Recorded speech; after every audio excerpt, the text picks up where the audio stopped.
Αντώνη, we need some more checks, I think.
Κατάφερες. Η Γενική Συνέλευση τελείωσε. Θα είσαι προλαβαίνει. Τι γίνεται. Θα μας δείξεις κανένα τίποτα έτσι. Ξέρω ότι θα πας εκεί.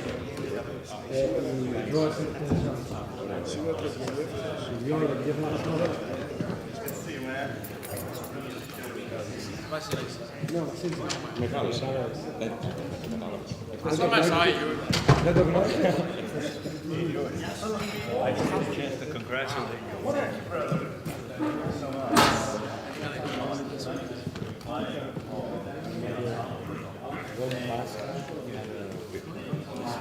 We're all together. Thanks, guys.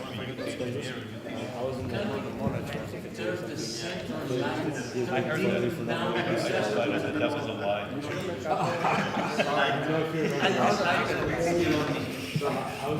Thank you. You little kid. I didn't know that. Started with the Greek guys.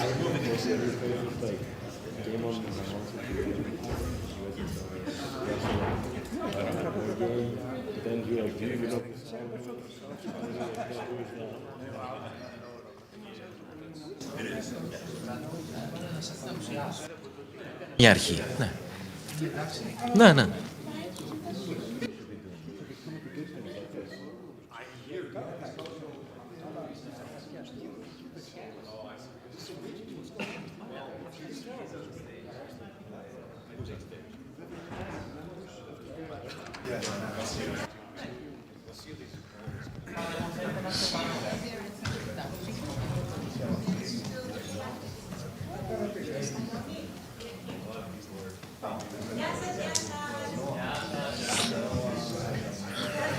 Μαζί σας. Όχι, απλώς θέλουμε, όπως είπα στην Αντώνη, να δείξουμε ένα λεπτό το βίντεο, γιατί έχουμε ένα κουμπλά που είναι πολιτική.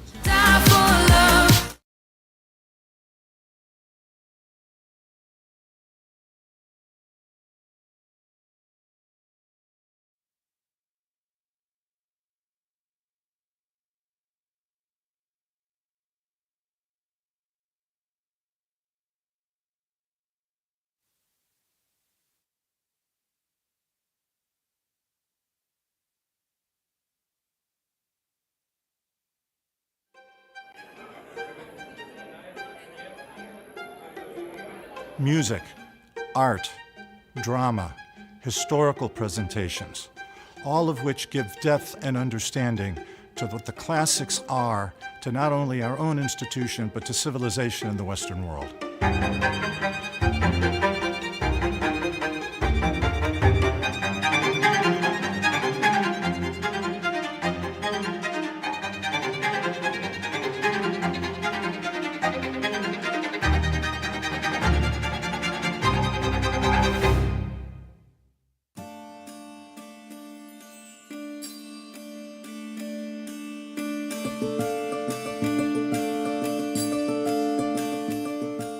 Built in the 1960s as a result of a contribution from Maria and Kostas Maliotis, the Maliotis Cultural Center was built with the mission of advancing Greek culture and language. It is Kostas and Mary's Maliotis' home. Under this home, the whole homogenia is getting served with different kind of activities and events. 3 years ago, Helena College Holy Cross was able to regain control of the operations of the facility. We then commenced a very intentional 3 to 5 year plan to renovate the facility that had fallen into significant disrepair. The Maliotis Cultural Center is a beautiful 2-story building clad in all-white Pentelic marble, the same marble that was used on the Parthenon. The atrium is tall and spacious, yet welcoming. It is the perfect place to host an exhibit, a conference, or a lecture. With the seating capacity of 340, our theater can hold musical performances, Greek tragedies, conferences, seminars, and so much more. We're here in front of the brand new LED wall, which was one of the many major capital improvements we've made to this facility this past year, both externally and internally. We were then able to use the facility for our students in ways that it had not been used before. As a virtual student center, including its use as classrooms, a location for student events, a casual library, and actually even a cafeteria. The library is one of my favorite places at the Cultural Center. It's so cozy and warm. It has a great atmosphere. It's just a great place to grab a book or a cup of coffee and study, hang out with friends. There's no place like it. Don't forget to stop by the Maliotis Cafeteria. It's like a little corner of Greece right here in Boston. I'm really excited seeing the center creating affiliations with local universities like Harvard, BU, BC Fletcher. It's amazing that we have been able to create affiliations with Benaki Museum and Gennadios Library. It's exciting for me to see so many people on a daily basis visit the facility, not just the students that are here on campus, as well as the faculty and staff. But every day there's an event, there's permanent exhibits here, there's ongoing activity, both as not only as a social area, but also important as a place of holding meetings, dances, all types of cultural events and activities. It's such a blessing and joy coming on the center on a daily basis. I feel like there is a purpose and ethos. The center is full of life from 8 o'clock in the morning until 10 p.m. in the evening. We have developed relationships with presenters both in New York and Athens to continue to grow and broaden our offerings. We truly need the full support of our entire community. We've only scratched the surface of how great this place can be as a vibrant Hellenic cultural center for not only us here in the community, but for all over the world. And so we're looking forward to people coming here, visiting us, and really experiencing what truly makes us Hellenes. His Eminence, Archbishop Elpidophoros, refers to Maliotis Cultural Center as Κόμβος Ελληνισμού και Μελής Ορθοδοξίας, the center of Hellenism and Orthodoxy. Cultural centers are not only an important asset for us to preserve the past, but also to perpetuate the future. I want to believe that Kostas and Mary Maliotis, they are proud how we continued their legacy. Our vision is to be seen as not only the cultural center of campus, or of Boston, or of New England for that matter, but of the entire United States, to be the starting point of national tours. Our potential is endless.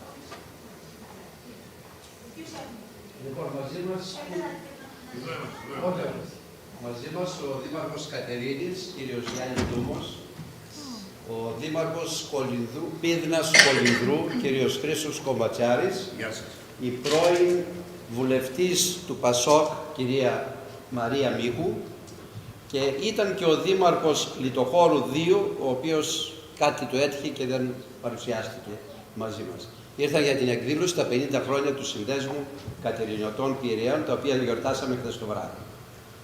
Είχαμε μια καλή επιτυχία, τους ευχαριστούμε. Κάναμε τις επισκέψεις μας στο προξενείο, στη Μητρόπολη, στα πανεπιστήμια, στο Εμάνιουελ, στο Χάρβαρτ, στο MIT και ήρθαμε και στο Χελληνικό μας. Ευχαριστούμε την πρεσβεία. Θέλετε να μας πείτε τι γίνεται σήμερα? Βεβαίως. Maybe on the mic, actually. Είναι για το streaming αυτά μόνο. Ναι. Ίσως δεν το χρειαζόμαστε. Τέλει. Το όνομά σας. Ελληνικά ή αγγλικά? Ελληνικά. Ελληνικά. Ωραία. Ελληνικά. Από την Ελλάδα είναι η Πάρα πολύ ωραία. Καλώς ήρθατε. Καλώς ήρθατε λοιπόν. Να ευχαριστήσουμε όσους και όσες ήσασταν χθες στη συναυλία εδώ, με καλεσμένο φυσικά το Σοκράτη Συνόπουλο, το δάσκαλο της ελληνικής παραδοσιακής μουσικής. Το όνομά μου είναι Βασίλης Κώστας. Είμαι ο καλλιτεχνικός διευθυντής ενός μουσικοεκπαιδευτικού προγράμματος, το οποίο ονομάζεται New England Greek Orchestra. Είναι ένα πρόγραμμα το οποίο υποστηρίζεται από τον οργανισμό Ανατολίαμα, που έχει έδρα τη Βοστόνη, τον οποίο τρέχουμε μαζί με τον αγαπητό μου φίλο Γιώργο Λερνή. Το πρόγραμμα αυτό επίσης υποστηρίζεται θερμότατα, μπορώ να πω, από το Maliotis Cultural Center, και στη σκηνή που βλέπετε εδώ έχουμε τις πρόβες μας με μουσικούς οι οποίοι είναι Ελληνοαμερικανοί, Αμερικανοί, αλλά και Έλληνες που έρχονται από την Αθήνα και τα διάφορα μέρη της Ελλάδος με υποτροφίες για να σπουδάσουν στο Berklee College of Music. Έχει δημιουργηθεί δηλαδή μια νέα ορχήστρα όπου μπορούν να μπουν μέλη έπειτα από ακροάσεις και να μελετήσουν σε βάθος την ελληνική παραδοσιακή μουσική, και όχι μόνο να τη σπουδάσουν, αλλά να παίξουν στη σκηνή με καλλιτέχνες που έρχονται από την Ελλάδα, όπως ο Σocratis ο Sinopoulos, αλλά και η Εμιλία η Χαλκιά. Θεωρούμε ότι είναι μια πολύ σπουδαία πρωτοβουλία, ίσως η πρώτη τέτοιου τύπου που δημιουργείται στην Αμερική, που προωθεί τη μουσική μας κουλτούρα σε ένα πολύ καλό επίπεδο. Χθες είχαμε τη συναυλία μας From Chant to Amanes, έλαβε χώρα εδώ. Ήταν ένα πολύ επιτυχημένο event μαζί με την βυζαντινή χοροδία του Ελληνικού Κολεγίου, την οποία διευθύνει ο αγαπητός μας Πάτερ Ρωμανός Καράνος.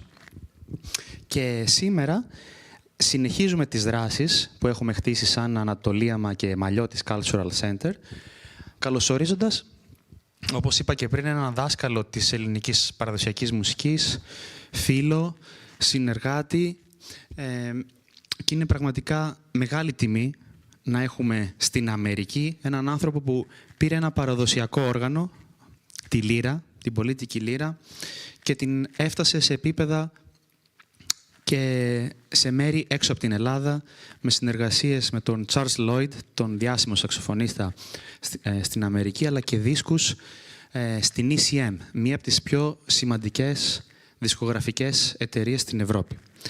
Αυτός ο άνθρωπος είναι ο κύριος Σοκράτης Sinopoulos, τον οποίο και καλωσορίζουμε θερμά.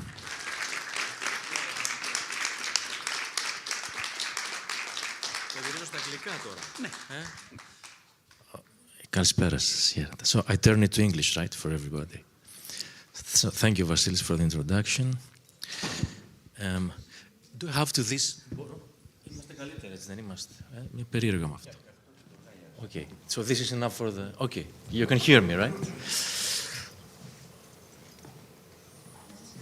Ναι.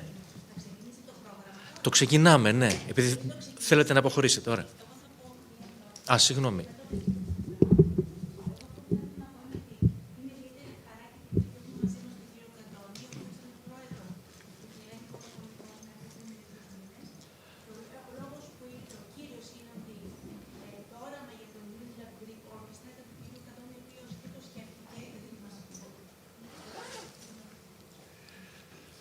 Ο οποίος χρηματοδότησε και αυτό το πρόγραμμα και γι' αυτό τον ευχαριστούμε πολύ που ήρθε σήμερα μαζί μας.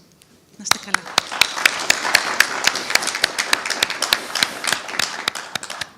It's been a terrific honor to both personally and for the institution to have you all with us the other day and to be extending us the courtesy of what you're doing now. I wish I could stay for the whole thing. Unfortunately, Presbyteros is going to have to take me to the airport. I just want to personally, again, extend my really profound thanks to you all in terms of what you're doing with the orchestra, which is phenomenal work. We look forward to that continuing. We look forward to you coming back, Sokratis, and my receiving a copy of your work because it was absolutely fascinating. And to all of you that are here to learn from the master, you clearly will be learning from the master. So thank you all so very, very much. Thank you very much.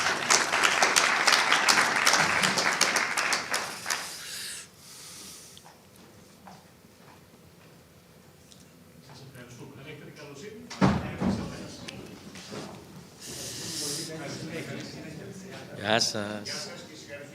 Να είστε καλά. So,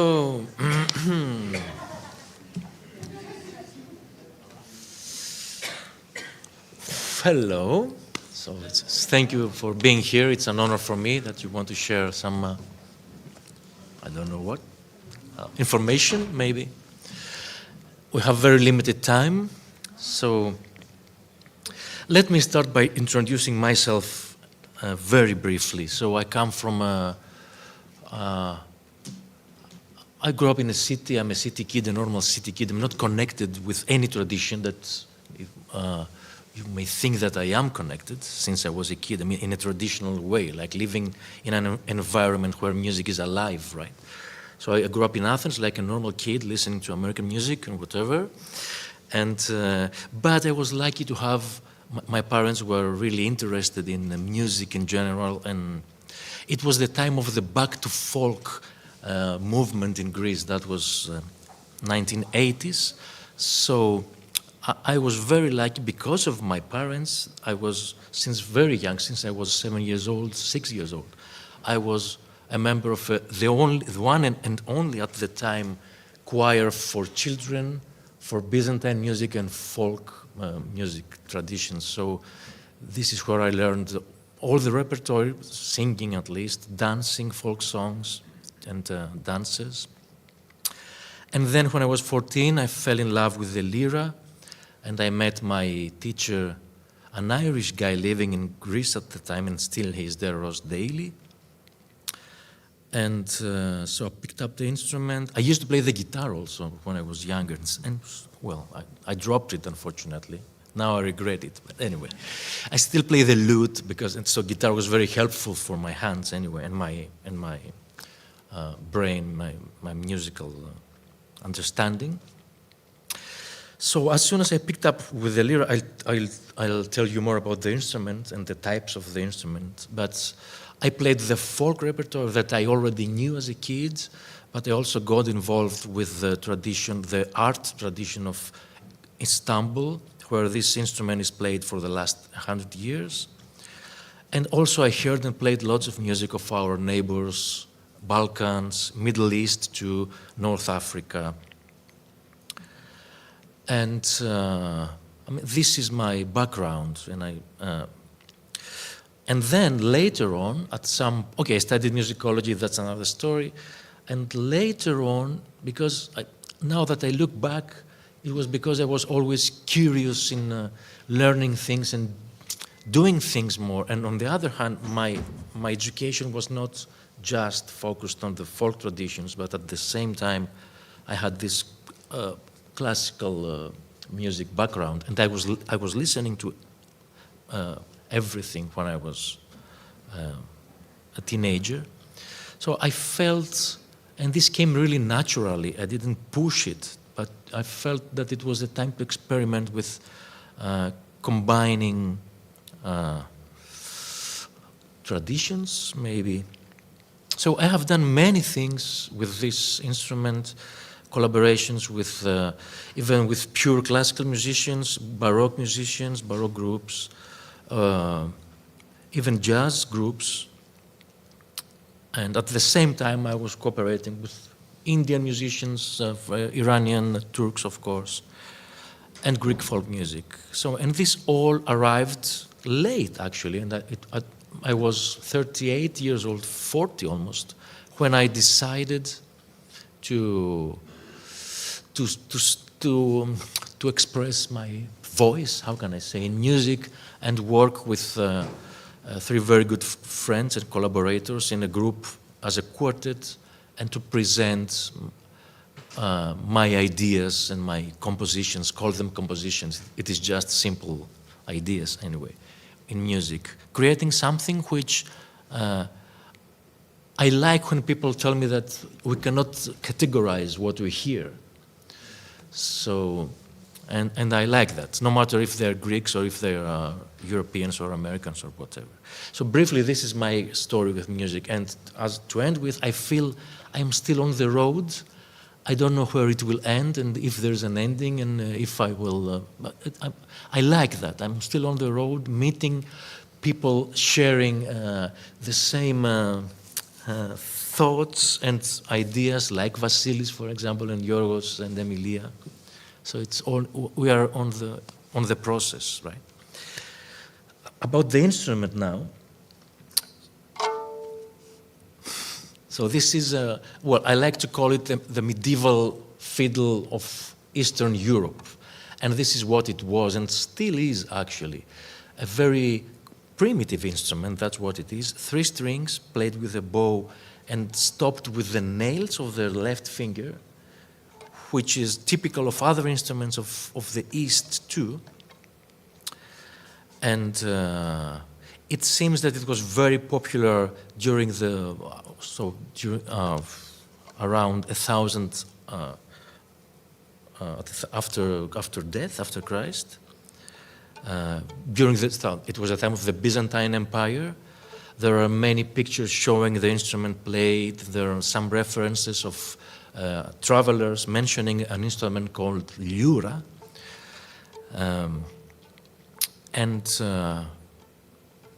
It seems that it arrived in different geographical places at the times where the connections were not that easy to, and the travels were not that easy. So they arrived there, stayed there, and adapted to the local repertoire. And so they have a different shape, a different tuning. But usually when we look at all the types of the liras, we look for the differences, like we do with people, you know, and we forget that they have the same DNA and we are the same exactly, you know. So there are many types of the lira now, with different names in different countries now, but we forget, well, I like keeping in mind that it was one prototype instrument from which they all arrive. So I talk about, starting from the west, the Lira di Calabria, southern Italy, almost forgotten, but now people start to revive the tradition. And then moving to the east, the Lyra of the island of Crete, which is a very, very popular instrument, one of the most popular instruments and types of the Lyra in Greece.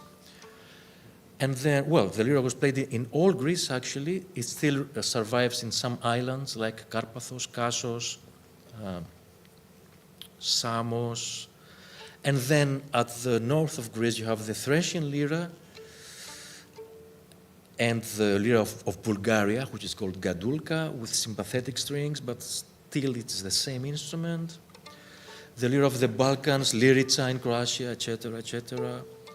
And at the east, it's modern Western Turkey, and the most popular type is the Lyra of Istanbul, the Politiki Lyra, as we call it.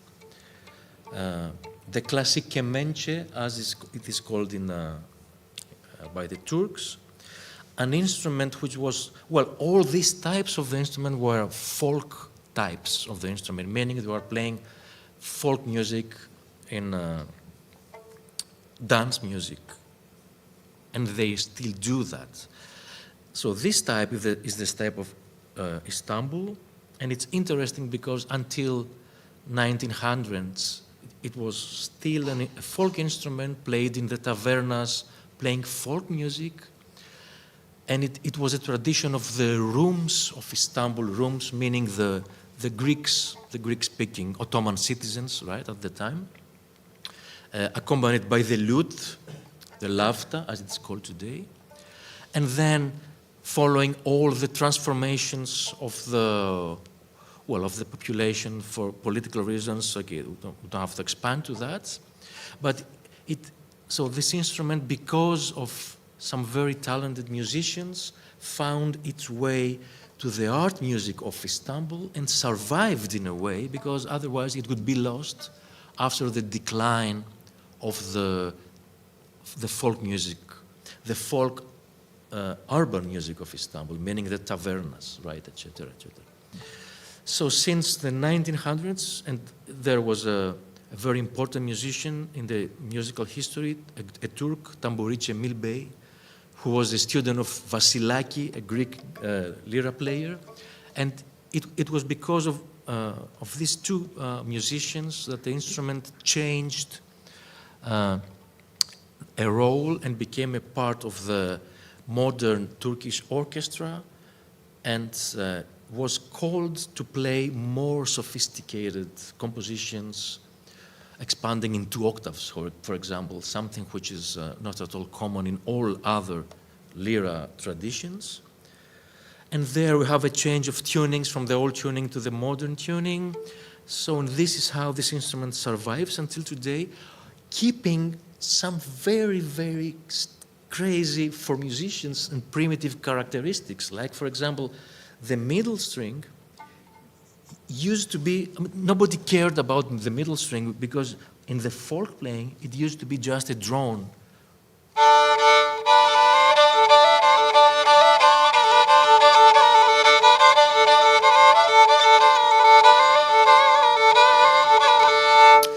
So what I played was a neutral melody trying to play the medieval sound of the instrument. I mean, if I change it a bit, I can move to the Cretan style or to the Thracian style. And that was it. So the middle string was there just for a drone. But then people started to search for doing more things on the instruments, started to play on the middle string too. In other traditions, they just equalized the length of the strings. That's the normal thing to do it. Well, these guys said, no, I will go on like that. So we have a longer, I think it's the only instrument on earth I know with different lengths of strings that you are called to play, and there is no verticality. So it's like, it's really strange, very strange. But we get used to it, and we play it. We don't care about verticality. So, and you approach these fretless instruments like we approach a voice. So you always search for the right place, and then when you find it, you lock it. So this is how it goes. The modern technique.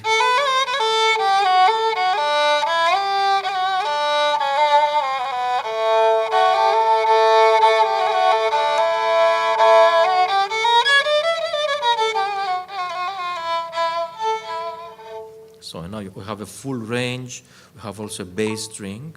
So, and I try to be as brief as possible.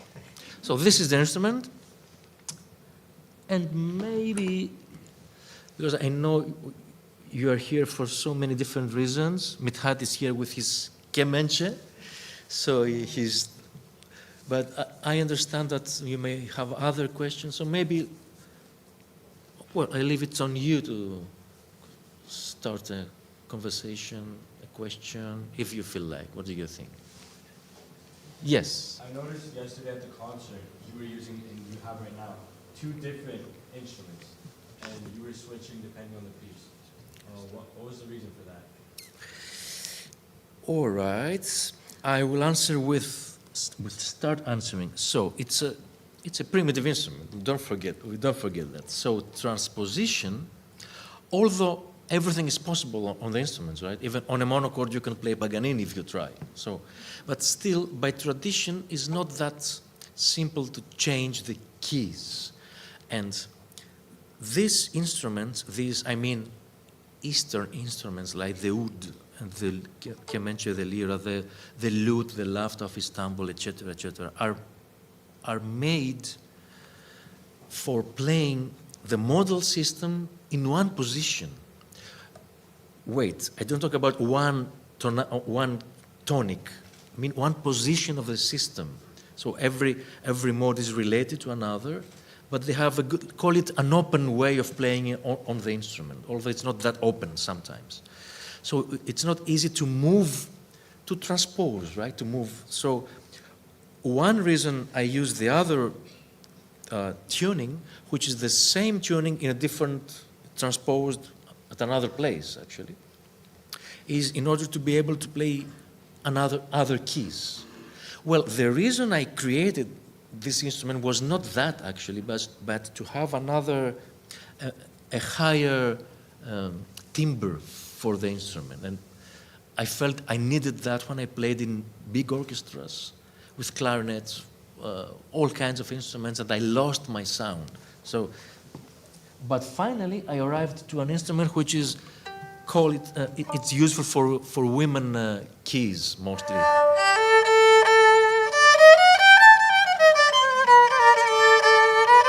It's more like a soprano instrument.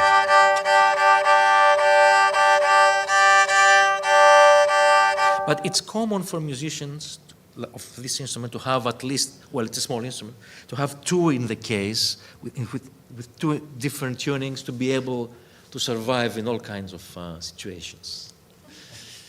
Good question, yes. Oh, yes, sorry about that. I've noticed that you keep stable the Lyra, you're just moving the right hand. I know other Lyras, they're moving also the Lyras together with the bow, so they can bring the music. Thank you, this is a very nice question.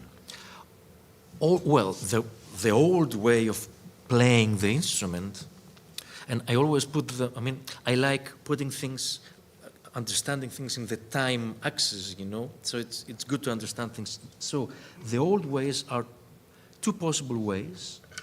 The one is on the knee, where they still play call it the island tradition, Crete and all the Carpathos and Kassos islands. And then you have traditions where people walk and play, like in Thrace, for example, when they follow the ceremonies, for example, the walking on fire ceremonies of St. Constantine. They go in front and lead the ceremony like the priests in a way, right?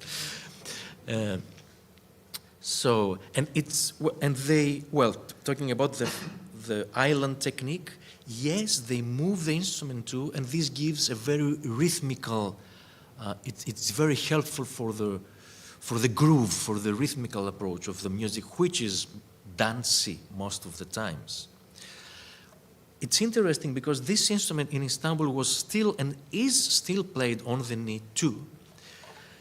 The problem is that because of the evolution of the technique and the expanding of the melodies,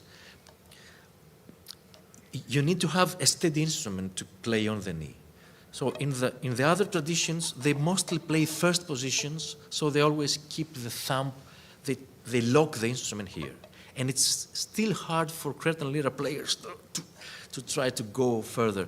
So some people, and this is a new thing actually, have changed the position, so you have a steady instrument and you can really move in high,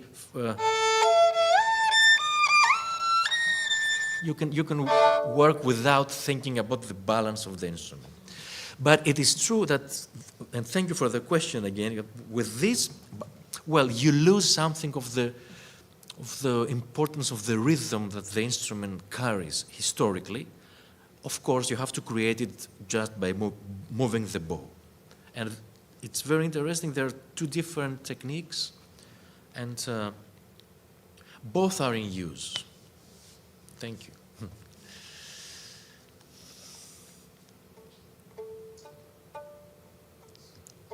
Yes? You talked about your collaborations. When you collaborate, let's say, with a jazz band, would you keep your modal idioms, or do you transpose it into other languages too on the instrument? I mean, yes, nice question too.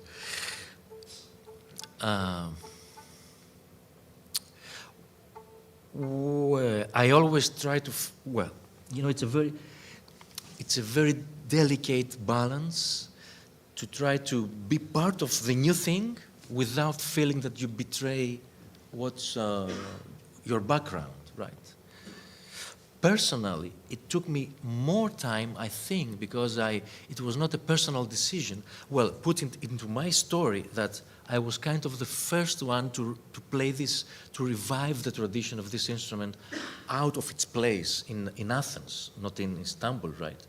The only Greek room who played and recorded this instrument in the early Rebetiko recordings and lived in Athens was Lambros Londaridis, who came from Istanbul and lived in Greece and recorded from 1930s to 1960s when he died. So I was born in 1974, so there was no tradition. I didn't meet him.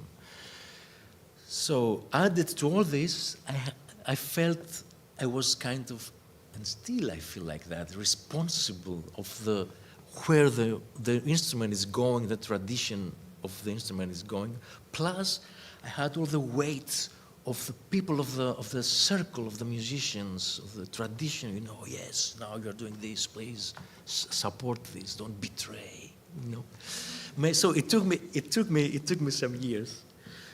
So about your question now, it's always yes. I have to leave behind things of the modality, especially intervals that won't fit. But I'm always ready to bring them back when I feel there's some space for that. But I still keep the style of the music, meaning the melodies that are connected note by note movements, etc. I have tried. I think I have seen my limits to how far I can go from the tradition.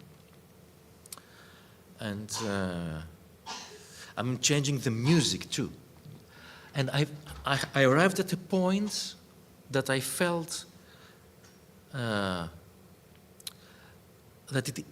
I'm too far away from my roots. So, first I thought I'm too far. Then I thought I cannot do it. It's impossible to do it. I felt and also that I don't like it.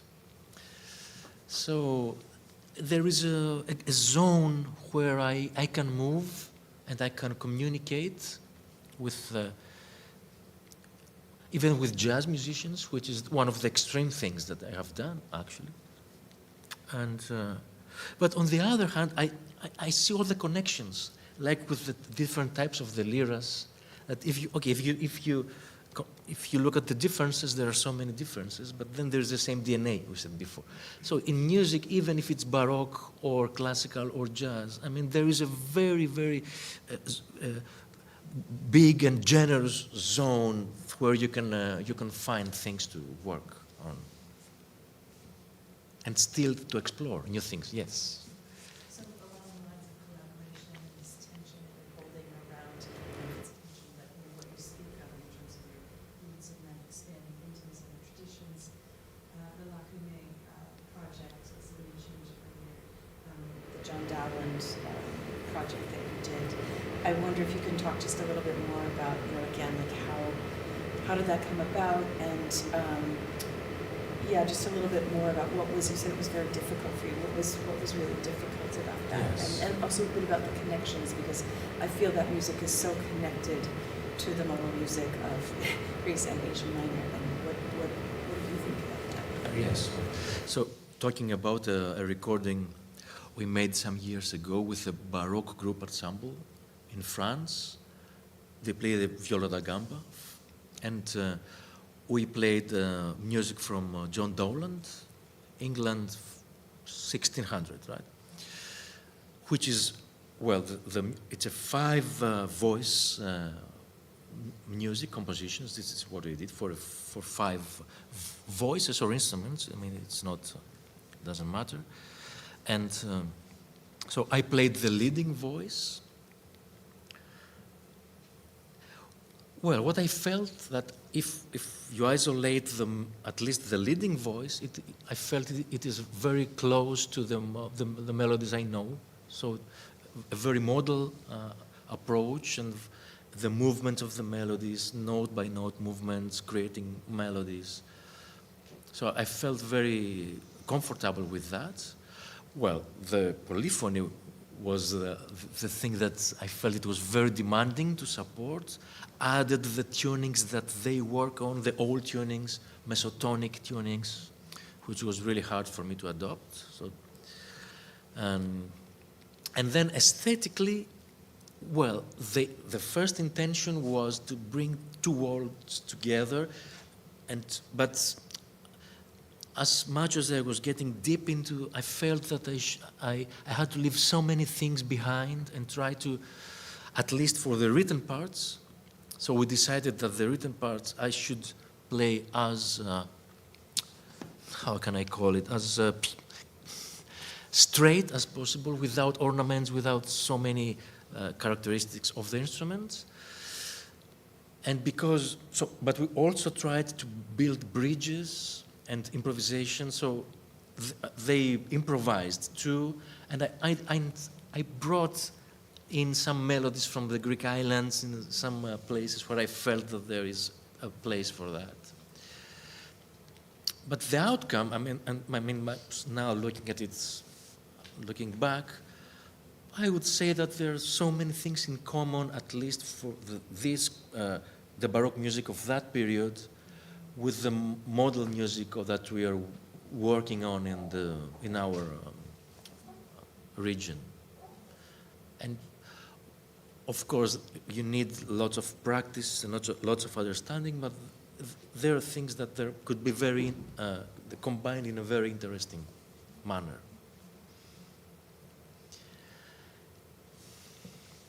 Yes. Can you talk a little bit about the learning process that you went through with Ross? How much was repertoire? How much was, did you practice scales, et cetera, et cetera? As I recall, he plays the Cretan lyra. Yes, although at the time he was playing this type of the lyra, and at some point he gave me his lyra as a present. This is the one. He said, I've had enough with this. Here, it's yours. But he was working on this lyra too, but it was too small for his finger. He's a tall guy. Right? So the teaching process, it was, it was nothing organized in a way, but it was very helpful. So it was not scales, it was repertoire, lots of recordings of other players to listen to, and then it was more like an introduction to both the folk music traditions of the instruments that I was already aware actually, but especially I feel it was a very important introduction to the Ottoman classical music, the art music of Istanbul, and it was a good start for me to go on after his advices. We didn't spend much time on, but this is important actually. I don't remember, maybe we had 10 lessons or so, and then he asked me to join his group for the summer concerts. I was not ready at all, but I told you there was nobody else to play this instrument, so I was the lucky guy. There was no competition, but I remember that the concerts, one concert was like 1 year of lessons with him. So this is what he was doing actually with other of his students, and it was the best lesson I could ever get. I was not ready at all to be on stage, but he was so supportive on this, having me at his side. So that summer felt 5-6 concerts in Crete, all of them felt like years of like a master or something. Yeah. I have a question on that. Yes. For people starting to learn the microtonal modalities of, let's say, Greece and Turkey, they're so connected, give us some names that are worth transcribing and some advice, like, like what's a good way to get into these tunings and really understand the microtonal, like the commas and how to follow this here, and how would you approach this if you're a beginner on a fretless instrument or a mechanical instrument that can play these microtones?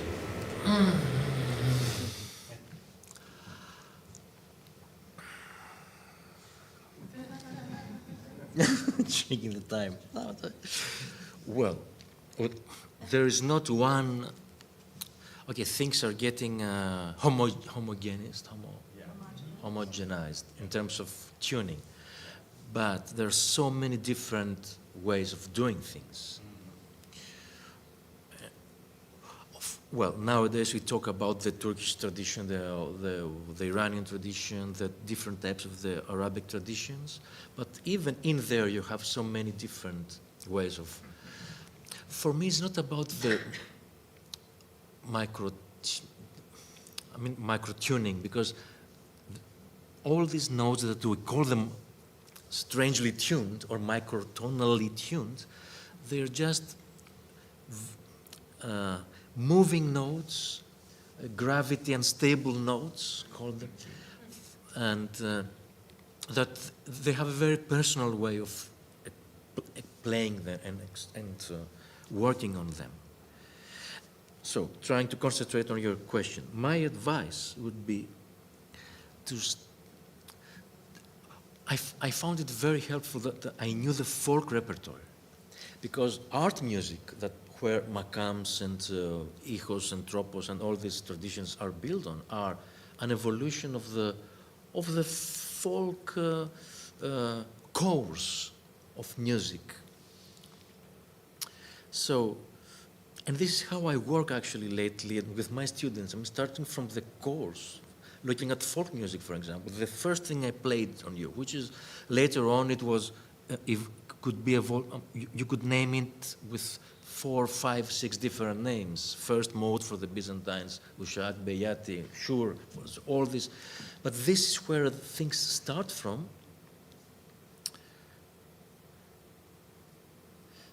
It's difficult to answer it, But anyway, I would suggest a holistic approach. So not going mode by mode, especially all this crazy mode, which are contemporary. And again, I put things into the time axis and start from the older thing. Which older thing that you can imagine? Start from there and see how everything else was built during time from musicians like you and me, who were looking for something for different color, but they didn't want to create any revolution at all. They were just following the harmony and the natural sounds of music. So in this music, and this was the rule for the Western music until the 20th century, right? I talk about Siraismo, Schoenberg and all these guys, Okay, that was the nuclear bombs, let's destroy things. But until then, all music was evolving in a very natural way, according to the aesthetics of people and tradition. On the other hand, reading, there are so many different ways of doing it. There is I would vote and go with a very organized way of approaching a mode at a time, supported by recordings and lots of information, and try to understand how people are doing it in different traditions. Yes. There are websites open to the public that have the makams and the ragas. What are the teaching materials available for the Lyra? Are there any for the Lyra styles? Online, I'm not that updated with that, but there's not many things that I don't know. Do you know more things? Well, there's Arabic makam, but not for Turkish or Greek. Yeah, really. For the Lyra specifically, I don't know if there is any for the Cretan or the Pontic Lyra, which are the most famous. Style in general. The style of playing, you mean? Not necessarily just confined to the Lyra, but yeah. So we have to study with you. Yes. we keep secrets. That's the old style. Murat Aydın's book is good. Yes, right? there are books. There are, of course, and there will be more for sure. But I don't think that they're very helpful. But I don't think that there is a way to approach this music, even theoretically, even on an instrument, without somebody to guide you. If you are a musician, you are, right? Well, yes, you could understand things. And the recordings is the most important thing. Only recordings. Scales will never tell you nothing if you don't listen to a record. But there are recordings like on the sites too, right? Yeah. Usually there are. Yeah. Are you inspired by musicians who play other instruments rather than the lyra in the Greek traditional world and in the more contemporary world? And did you have one or two specific names that really inspired you or made you want to play like them, if there are some? Good question. So the answer maybe is no. I mean, okay, I have tried to imitate to old recordings of the instrument, of this instrument, but I love so many musicians. I love listening to them. I have been inspired in that sense, but I have never tried to adopt the style of another instrument on the lyra. Well, except some wind instruments where anyhow the folk technique is based, because when this instrument arrived and dominated the traditions that is still played, it arrived after the wind instruments. I talk about the primitive wind instrument with a fifth range, like the zambuna and all these bagpipes, where they have these styles of tam pararan tararan tararan, always. Well, imagine even when the musician who comes to my mind when I heard your question is Ara Dingijian, who lives in New Jersey, actually, an American Armenian who plays the oud. I love his playing, but I have never tried to adapt it on the instrument. Well, on the other hand, I have tried to adapt it when I play the lute. So, yes. Well, yes. Unconsciously, for sure, there are some. I listen to so many things, and then I realize, oh, this is that, the violinists. But it comes. I never focused on that. I leave all the information. Yes. So, I waited until people ask their valuable questions so that I can ask my stupid one. It's going to be a technical, structural question. So. It's obvious that the kemençe you play and the kemençe played in Turkey sound different. So the shape is same, but I think there should be some structural differences of the instrument makers in Greece follow, because even the instrument makers in Turkey, whenever they use metal strings, they don't sound like your kemençe. I remember one social media post of one instrument maker in Turkey, kemençe maker specifically. So he was like saying that I have made a Socratis type of kemençe and was posting it. Is there a Socratis type of kemençe, and can you explain the differences between the Turkish and Greek style of politiki lyra? It's a very nice question. I'll try to answer in a way that it will be more interesting to think about other things too, because this goes to any instrument and how the tradition and how people and how the instruments change through time, and how the aesthetics of the periods may change the playing, but well, even political things, of course, because it's a very nice question. Let me concentrate. So until 1900s, this instrument was a folk instrument played in Istanbul tavernas, right? And the shape of the instrument was, looking at the old instruments that still survive from the masters, there were two great makers, a Baron Baronak, an Armenian, and Ismitli Christos from Izmit, a Rum guy. The instruments were pretty small, right? You have seen them, right? Like that. But it's not about the size, actually. Anyway, we talked about the change that this instrument entered the art music world.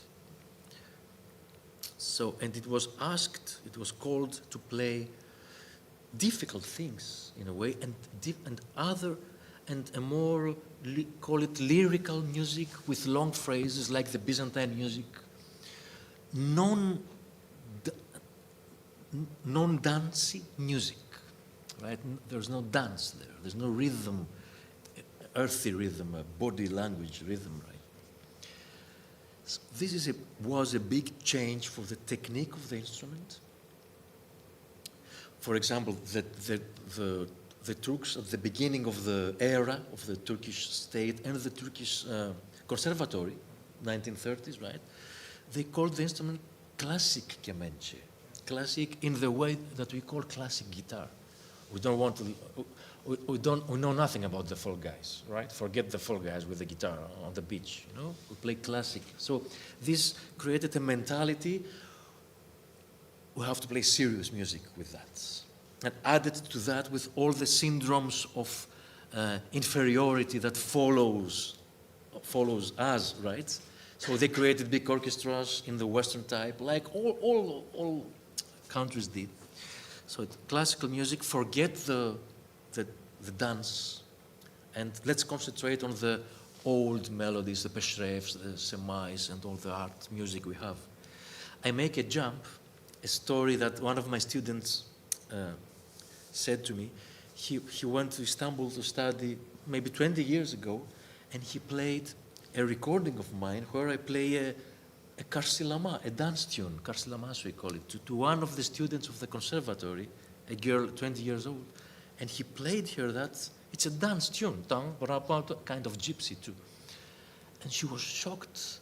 And she said, oh, this is a shame. Why don't, who is playing these things on the classical kemençe? Yeah, so from that point, 1930s,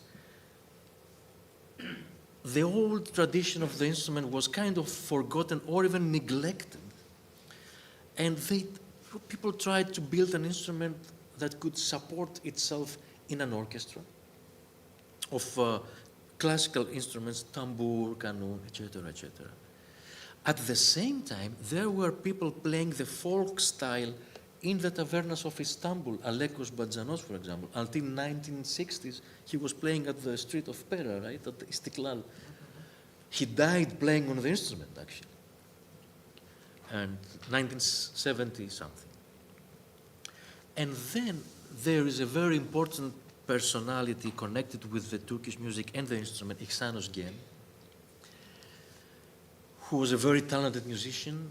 He listened to the old recordings of Tamburice Emil Bey mentioned before, and he's actually the one who is responsible for creating the shape and the sound of what we call now the modern classic kemençe sound.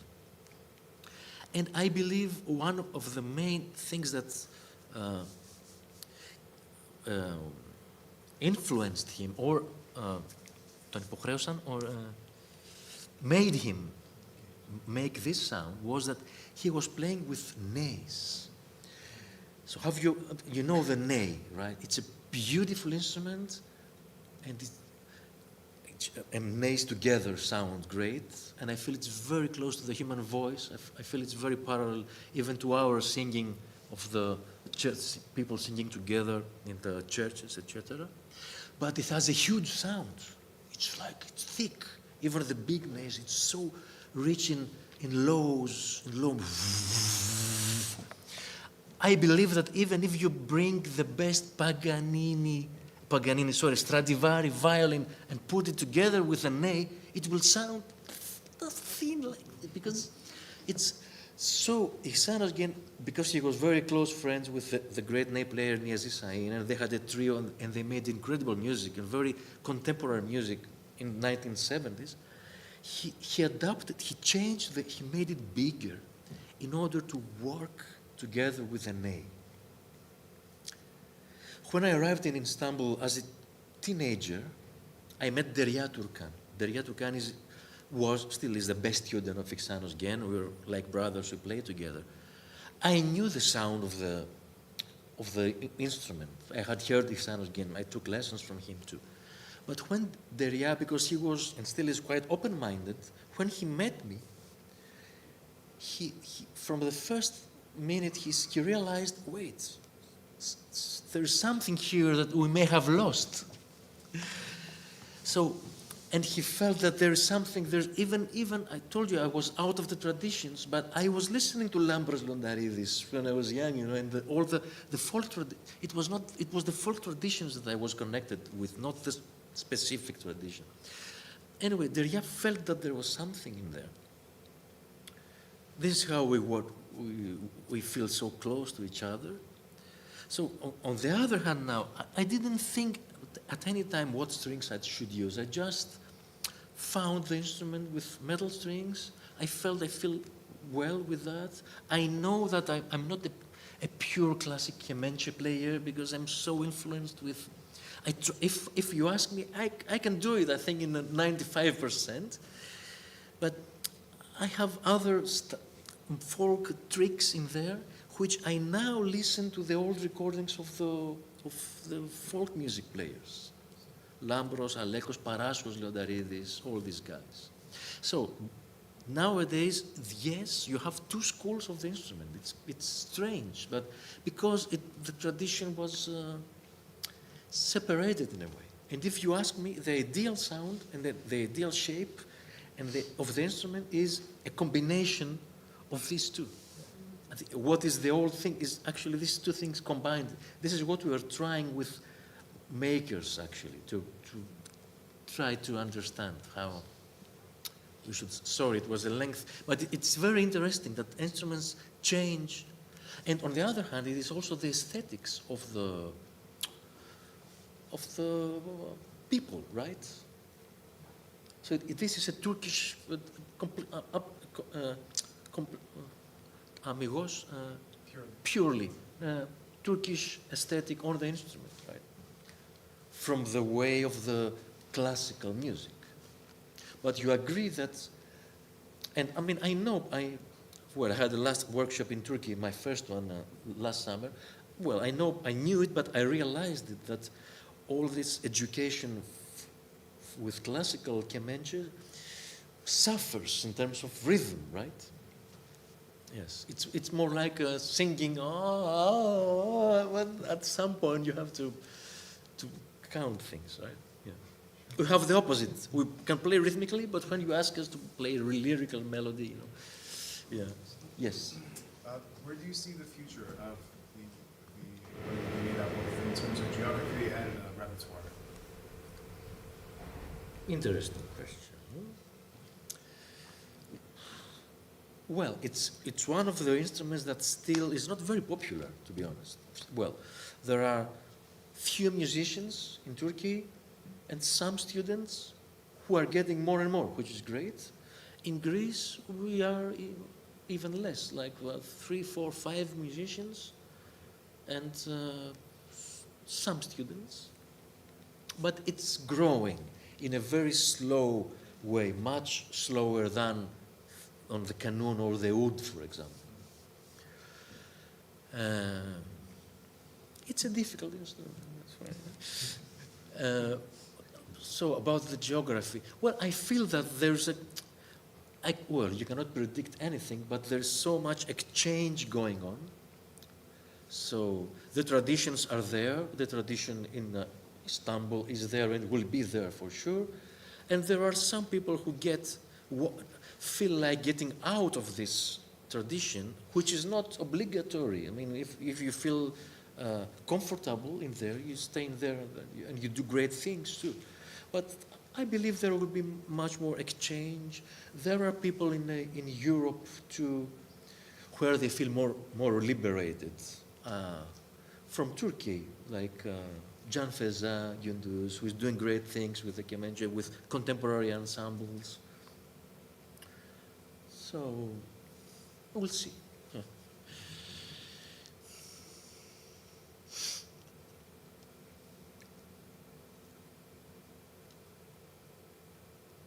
Do you want to play something? Yes.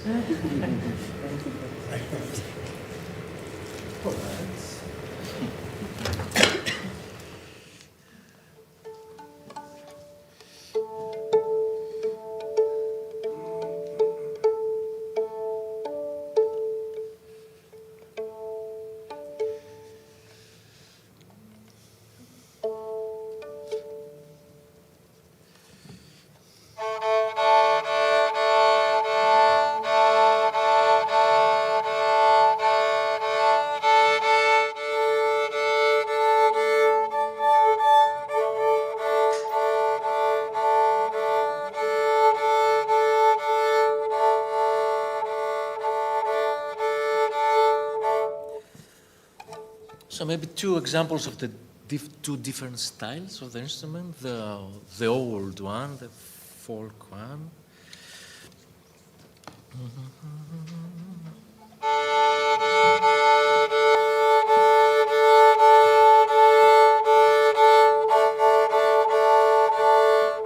Well, I cannot go 100% because I need the old tuning. By the way, the old tuning is interesting for the violin players. It was A, D, G. And you have all this, you have an harmony on open strings. Like, and 4 notes to play all the music, all the known music. Well, I don't have that G now, which changes things, but anyway.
That was That was a dance from the region of Thrace.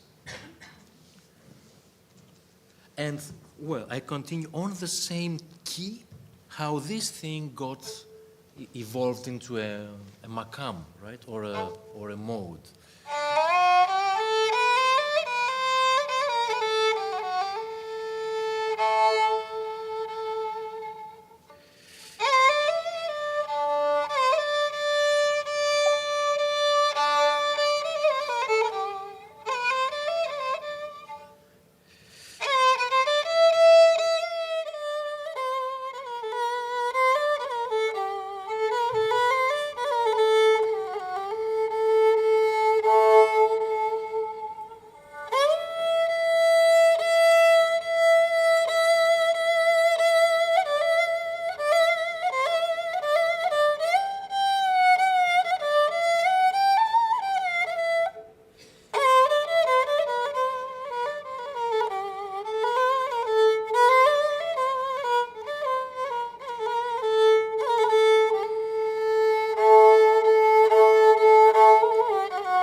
Okay, that was not my intention, but I played some.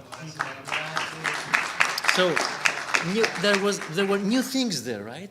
For a musician of the 10th century, he would, oh, what are you doing there? The notes are there, but nobody ever tried to do things. It was just a chromatism, right? A new note. Well, it was not a new note. It was a bending of another note to a new position. Both I did it twice. And I created a new genre, in a way, chromatic genres. So this is how things arrived, your question again. So if you start from the beginning, well, because it's a theory, it's a mess. And music, it's a mess, because it's an oral tradition. Well, about Byzantine music, for example, when they left this, which is, by the way, one of the most important traditions, and in terms of theory, right? When this old, call it archaic pentachord, started to be evolved, this is where the things became messy. So the plagal modes arrived, a fifth lower, because on the fifth you find the same thing. That's why we tune fifths, actually. And actually, in old manuscripts in Byzantine music, nobody talks about the octaves. Guys, they say music repeats itself on the fifth.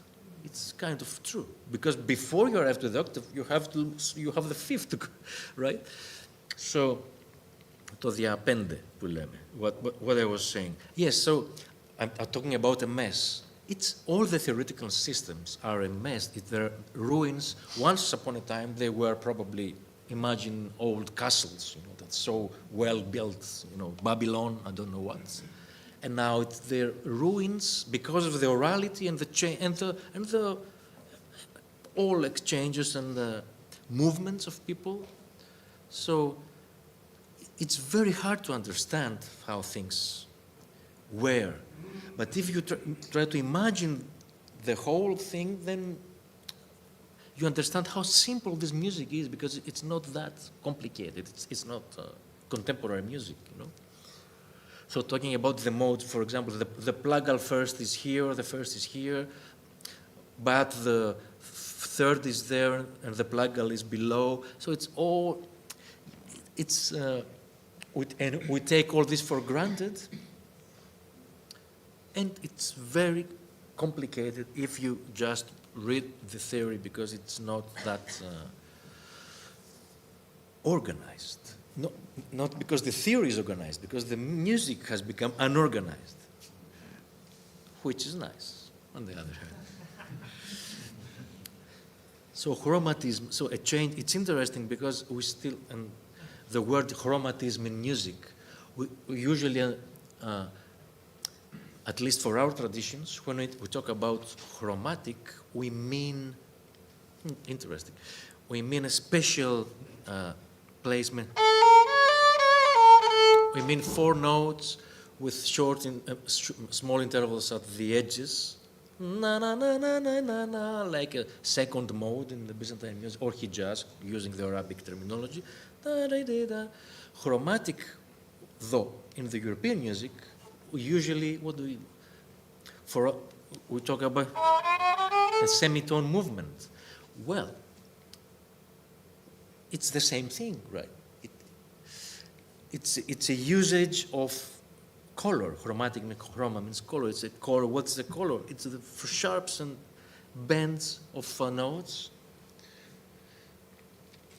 One example of how, if you see things holistically, you understand that, for example, chromatism, more the way that we understand chromatism in the Western music is the same as in the Eastern music. It is just a different approach, usage of the sharps. Okay, deep waters. That was.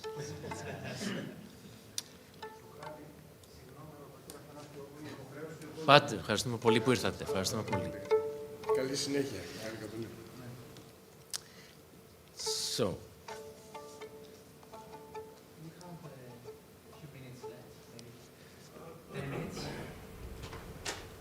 So if there are any questions from the audience. Yes. Sorry, δεν σας βλέπω. I'm just wondering, I noticed it yesterday in your concert, some of the parts you played without the bow. Is that also like part of the tradition of like playing the Lyra? No. No, it's a new thing. Yes, when I have, I try to accompany, because I told you I played the guitar and I regret it, so I try to go back. Now, I play very simple open strings in a groovy way sometimes when I feel there's not. It's very helpful to them, you see. I like your harmonics too. Harmonics, thank you. Well, there's lots of, yeah. And because we use thick strings compared to the length of the string. Yeah. Yes, harmonics arrive in a strange, sometimes arrive on their own without. Yes. For our Western audiences, the people that are new to our traditions, you mentioned the term modality versus scale. And I just wonder if you can give an example of the difference between mode, a pentachord, a tetrachord, and how you navigate this air versus a Western scale. Can you elaborate a Yes. bit on that? Yes. Octaves destroyed music. Okay. Yes, I mean, this is all known, and it's good that it's known that the modes are not scales, and you cannot approach the modes as it's only, a scale is the only one dimension of the, well, at least 3, many, even more dimensions of what modality is. And this goes to all the modes of the old traditions, of the new traditions, even of goes to the usage of the ancient Greek modes in the Western music too. So, so a mode, what's a mode? Well, it's like, I like to describe it as an explosion of one place of, by the way, makam means also place, well, in many senses, even metaphysical, right, and philosophical too. So an explosion of one place of what? Of the natural thing, of the natural music, which is what I just played, that ancient pentachord, right? So it's not a scale. In most cases, you don't have to reach the octave to give the color, and for sure you have to look what it is under the scale. So it's more like explosion, meaning to both sides, although sometimes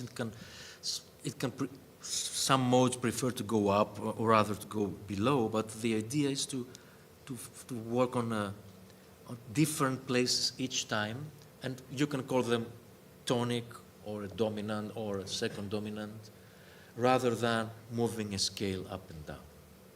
So it's call it, in other words, mode is a melodic, kind of specific, not that strictly specific, melodic progression around tonal centers and not scales. Of course, describing something as a scale helps you understand, but it's misleading if you only get that information. Thank you for your questions.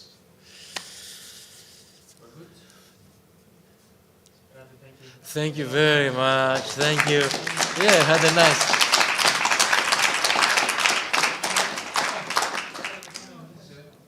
Sorry, one question. Yes. Yesterday, everything sounded so perfect, and I noticed that obviously you have the Lyra on the one hand, and you have they could play the microtones and uti, but on the other hand, there was the bouzouki, Vasilis, and the other Vasilis, the lahuto, that have the frets and the well-tempered scale. And so there were microtones, and obviously the voices had microtones, yet those instruments did not, yet they blended perfectly. And I'm trying to figure out how that works, because, you know, some of the instruments can't actually play those microtones, like the way you did the bayati, you know. So how does that work? It worked, right? So maybe this is a proof that all this music, even tempered instruments and West and East and all at least the music of the heptatonic traditions, which started from ancient and Mesopotamia, I don't know what, well, they're kind of the same thing. So even what we said for the liras, different types, and if you look at the similarities, maybe it's the same music, or I'm convinced it is. What I play as a microtone is nothing more than a note that it's bended, or it is straightened, actually. It used to be bended in medieval music too in Europe, and it was, anyway. This is something that actually you don't think about, and I think it's unique for Greece, this one, because on the map, if you start from Italy, okay, tempered music since centuries. If you go to Turkey, modern music since centuries. So in the middle, so you have both. The combination of this kind of instruments started 100 years ago, and actually now that I'm listening back to old Rebetiko recordings, they're doing that without thinking about it. Sandurs tempered, guitars, mandolas, together with violins and voices singing a la turca style, oriental, and things work. So so what do we get out of this? The style is more important than the tuning, right? Because they know the music, they know how to make it happen, even on a tempered instrument. We were at a concert a few days ago for Tsitsanis, and the Professor Leoropoulos, he described some of the history, and he said that, well, Tsitsanis on purpose did try to adapt some of the modes to make it, although it sounds very Eastern, but he did have to make some adjustments. So true, yes. Tsitsanis is I don't know, I think he was not that much connected with the old traditions. He was more like but anyway, it's another story. It's a long story, but he was the last to compose music, and after him, it's the contemporary laiko music, yeah. But that was very interesting remark, yes, about how things are possible. Yes, thank you very much. Thank you very much.